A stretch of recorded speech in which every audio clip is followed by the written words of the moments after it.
Assalamualaikum warahmatullahi wabarakatuh. Perkenalkan, nama saya Aldi Irawan, mahasiswa PJKR semester 2, nomor NPM 41182191250087. Di sini saya akan membuat tugas video presentasi tentang pengertian dasar energi sistem. Tugas mata kuliah ilmu faal yang dosen pengampu Bapak Dani MPD.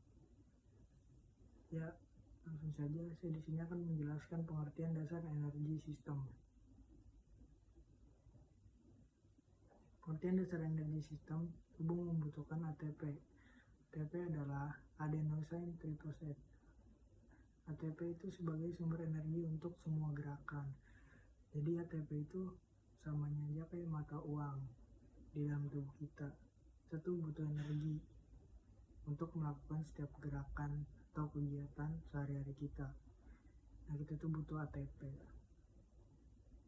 Nah, kita kayak melakukan gerakan sprint, angkat beban, lompat, lari maraton, olahraga permainan, kita itu harus butuh ATP untuk sumber energi utama untuk semua gerakan kita. Nah, di sini ada ATP PT sistem energi tercepat. Di sini karakteristiknya menggunakan ATP dan tidak membutuhkan oksigen, menghasilkan energi sangat cepat, digunakan untuk aktivitas eksplosif. Yang kedua, ada anaerobic glycolytic sistem energi tanpa oksigen. Nah, cara kerjanya itu glukosa berupa energi cepat, asam laktat. Karakteristik gerakan anaerobik yaitu tidak membutuhkan oksigen, energi cepat tetapi tidak secepat ATP PC, dan menghasilkan laktat, asam laktat. Yang ketiga, ada aerobik sistem energi dengan oksigen. Cara kerjanya, karbohidrat, lemak, protein yang kita makan menjadi oksigen. Nah, oksigen ini menjadi energi tahan lama di tubuh kita. Aerobik sistem energi dengan oksigen, karakteristiknya yaitu membutuhkan oksigen, produksi energi lebih lambat, mampu bertahan sangat lama. Nah, contoh aktivitas dari masing-masing itu ada yang ATP PC sistem, kayak sistem energi tercepat yang menggunakan ATP PC sistem. Contoh aktivitasnya itu sprint 100 meter, lompat tinggi, angkat beban maksimal, pukulan atau tendangan eksplosif. Kelebihannya, tenaga sangat besar, reaksi cepat. Kekurangannya, cepat habis, tidak bisa bertahan lama. Yang kedua ada gerakan anaerobik. Contoh aktivitasnya sprint 400 meter, latihan HIIT, interval training, permainan intensitas tinggi. Nah, durasi dominannya itu 10 detik sampai 2 menit karena itu tuh intensitasnya tinggi, jadi kita cepat capek. Kelebihannya mampu menghasilkan energi besar dan waktu singkat. Nah, kekurangan anaerobik glycolytic sistem ini, kekurangannya menyebabkan kelelahan cepat. Nah, kenapa kita kelelahan cepat? Karena kita membutuhkan tenaga yang besar untuk melakukan gerakan cepat ini, menyebabkan kelelahan cepat. Yang kedua ada penumpukan asam laktat, menyebabkan otot terasa panas dan lelah. Kenapa bisa terasa panas? Karena kita melakukannya secara cepat dan kencang gitu. Karena gerakannya di atas rata-rata kita ya.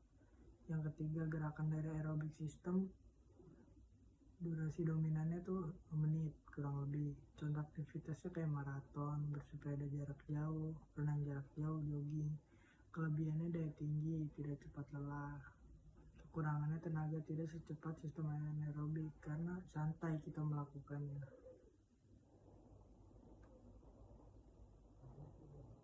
Yang selanjutnya, yang kedua ada anaerobic glycolytic system. Fungsi utamanya menghasilkan energi cepat dari glukosa tanpa oksigen. Karakteristiknya itu intensitasnya tinggi, durasinya 10-90 detik.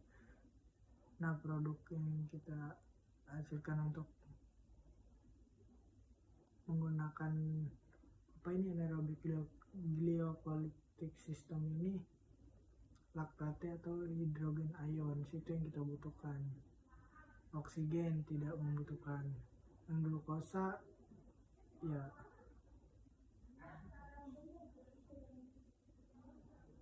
Yang selanjutnya ada sistem energi tubuh dalam olahraga. Ketiga sistem energi selalu aktif, salah satu lebih dominan tergantung aktivitas. Nah, kayak ATP, PC sistem, anaerobic glycolytic dan aerobic system. Itu tuh tergantung aktivitas kita bisa menyesuaikan. Kayak kita misalkan jogging, kita pakainya aerobic system. Nah, kalau kita sprint, pakainya ATP, PC system. Kalau kita kayak basket, sepak bola, renang, itu pakai anaerobic glycolytic. Nah, di sini ada pengertian sistem energi. Tubuh membutuhkan energi untuk bergerak. Energi utama itu disebut ATP yang tadi saya sampaikan tadi. ATP itu kayak mata uang di dalam tubuh kita. ATP itu sumber kayak kita makan sumber energi nih. Jadilah ATP buat kita melakukan aktivitas sehari-hari kita.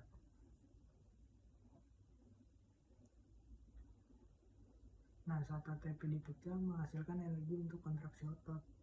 Jumlah ATP sedikit sehingga tubuh terus memproduksinya melalui sistem energi. Dua sistem energi utama, tiga sistem.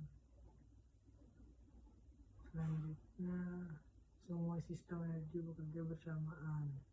Apa itu sistem energi? Tubuh membutuhkan energi untuk bergerak. Energi langsung untuk otot berasal dari ATP yang tadi kita sebutkan itu ya. Terus ada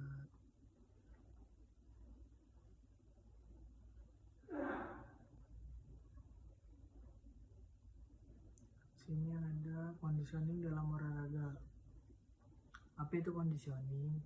Conditioning adalah latihan yang dirancang untuk meningkatkan kemampuan sistem energi tubuh kita agar atlet dapat bekerja lebih efektif, lebih lama, dan pulih lebih cepat.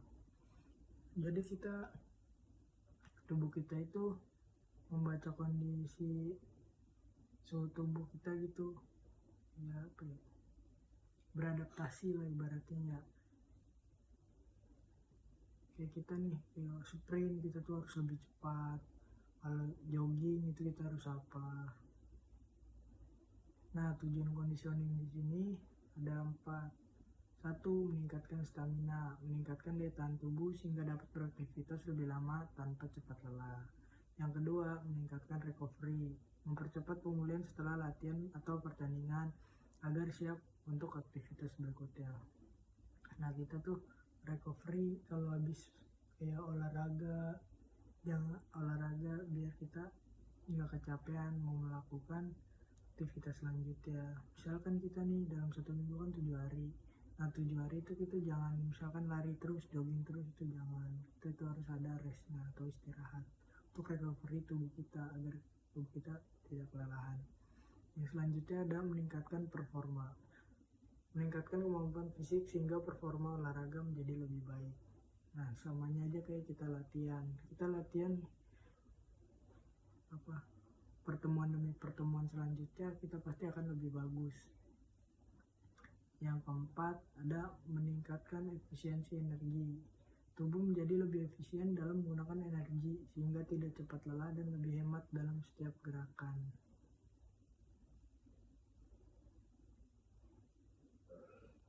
Nah, di sini ada 5 bentuk contoh latihan conditioning.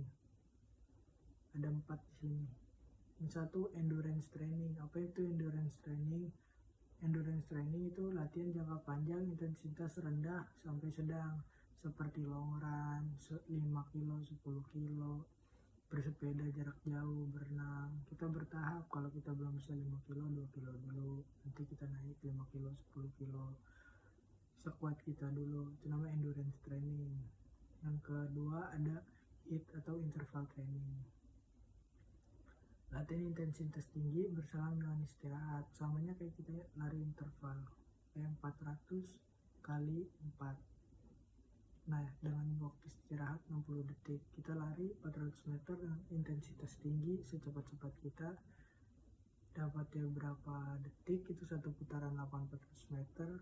Nah, nanti kita istirahat 60 detik, mulai lagi, lari ke satu keliling lapangan lagi, istirahat lagi 60 detik, lakukan itu berulang secara 4 kali.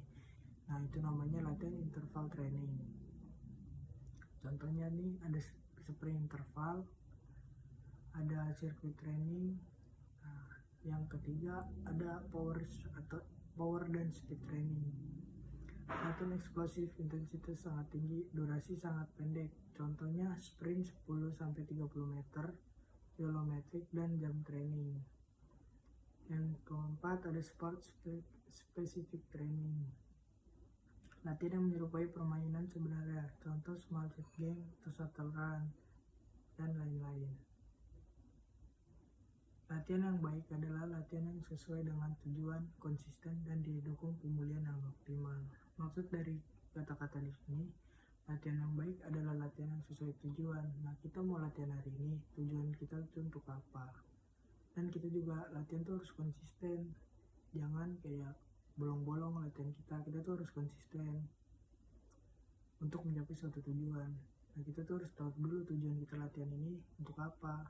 Dan kita tuh harus tahu kita latihan itu tujuannya untuk apa, dan kita juga harus konsisten agar mencapai hasil yang bagus dan sesuai tujuan kita dan didukung pemulihan yang optimal. Itu juga latihan kalau terus-terusan gak ada istirahat juga badan kita nanti yang ada malah gak menghasilkan hasil yang bagus, malah kita yang sakit. Yang selanjutnya ada progressive overload. Apa sih progressive overload itu? Di sini yang ada di materi itu kunci perkembangan tubuh, kekuatan, dan performa. Apa itu progressive overload? Agar tubuh berkembang menjadi lebih kuat, latihan harus ditingkatkan secara bertahap. Konsep ini disebut progressive overload. Nah, latihan harus ditingkatkan secara bertahap. Nah, kita tuh nggak bisa kalau mau latihan itu langsung.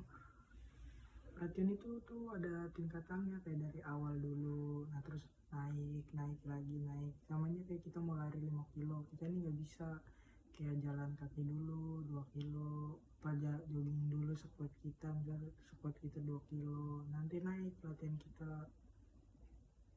Nah, mengapa progressive overload itu penting? Stimulus lebih memberi tekanan pada otot dan adaptasi biar tubuh kita itu nggak kaget. Kalau mau langsung latihan yang ke tingkat tinggi itu kaget, itu juga gak bakal sanggup. Adaptasi itu beradaptasi dan menjadi lebih kuat. Peningkatan, latihan ditingkatkan secara bertahap. Performanya lebih baik. Nah, hasilnya itu performa yang lebih baik dari progressive overload itu. Yang ketiga, bentuk-bentuk progressive overload. Nah, bentuk latihan ini seperti angkat beban. Kita awalnya tuh bebannya misalnya 5 kilo deh, nanti naik lagi ke tahap 7 kilo, 9 kilo, 10 kilo, naik terus ke atasnya bertahap. Terus mengurangi istirahat waktu juga, lebih cepat gitu. Selanjutnya sini ada faktor penting dalam training, ada intensity, seberapa berat latihan yang dilakukan. Yang kedua ada volume latihan, jumlah total kerja latihan. Yang ketiga ada waktu istirahat antar kita latihan. Yang keempat ada seberapa sering seorang berlatih. Tujuan itu semua itu punya tujuan, kayak meningkatkan endurance otot lah, mengatur kualitas berikutnya, membantu progres latihan. Pokoknya itu kita tuh harus punya tujuan nih. Terus juga kita harus kayak membuat planning latihan kita tuh, kayak Senin latihan apa, Selasa latihan apa, Rabu latihan apa, dan seterusnya. Kita istirahat juga hari apa, itu perlu banget itu biar tubuh kita juga ada istirahatnya. Yang selanjutnya di sini ada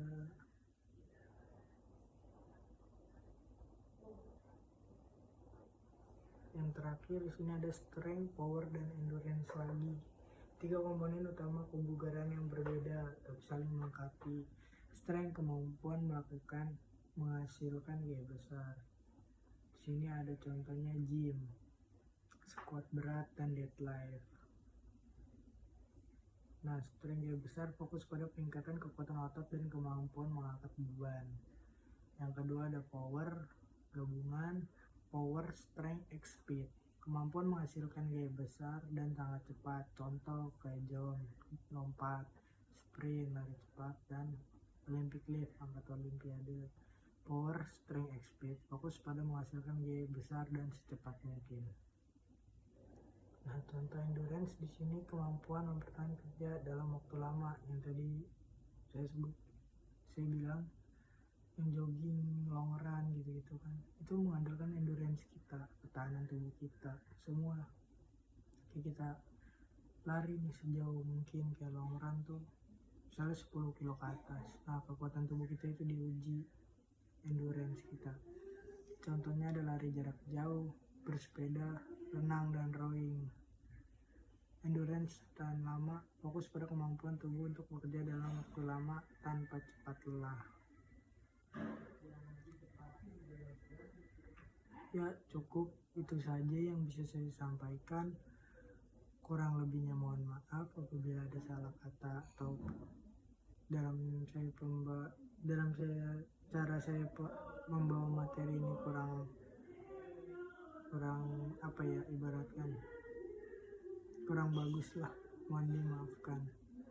Wabillahi taufiq wal hidayah. Wassalamualaikum warahmatullahi wabarakatuh.